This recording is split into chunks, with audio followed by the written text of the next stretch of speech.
Hello everyone and welcome to another episode of Orthodox Venture with Wine. I'm the wine in question and today we will discuss, a certain interesting event that happened on the website of one of the Serbia's most visited monasteries. So what happened? The monastery of Tuman, it's a 14th century monastery that really became popular some 9 years ago. People started flooding the monastery because it was renovated.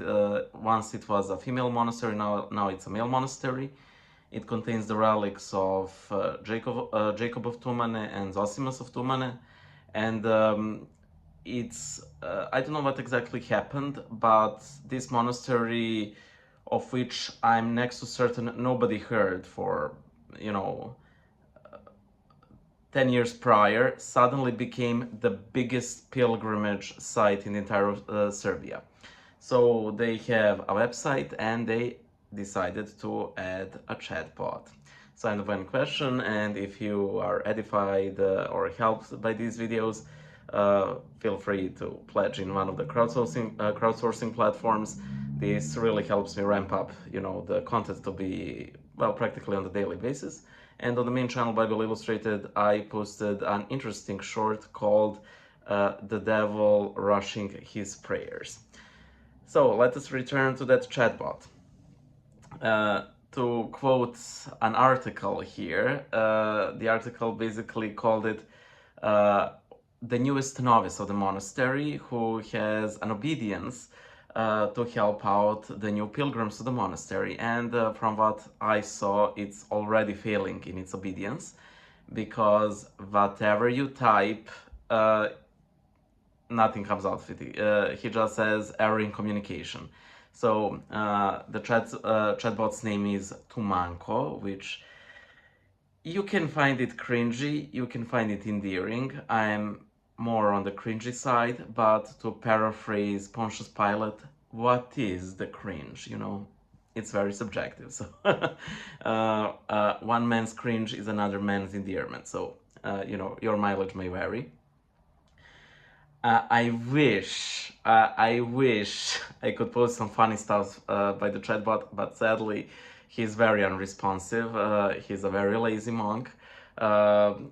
He has like a profile picture, and it's a Pixar-esque caricature one might imagine. I do believe that we should be on guard against cringe on our monastery websites. As it is now, he offers help in, in making reservations for the lodging, that you could be notified of the newest news.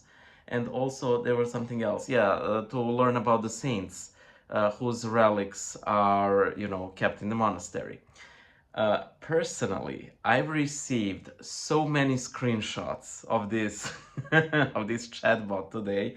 I literally thought that the patriarch, I don't know, blew up a porcupine with a grenade launcher.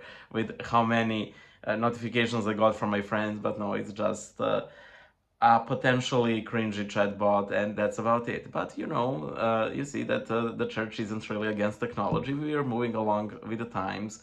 I remember this female monastery.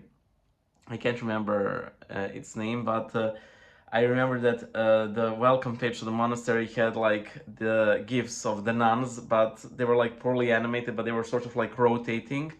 And some people liked it, some people didn't like it. I was at the time more on the like side. Now that we have the word for cringe, I might call it like that, but it is what it is. So we'll see how Tumanko holds up. If he starts, doing something unmonkish, I will let you know in one of the future videos, but it is what it is. I think this is just a general trend of putting AI everywhere. However, it's not necessarily a bad thing. I think it is a good thing to sort of alleviate the burden of having to like answer a phone in the monastery, even though there are forms you can fill. So I don't think that it would be particularly helpful, except again providing Monastery with more exposure for good or bad.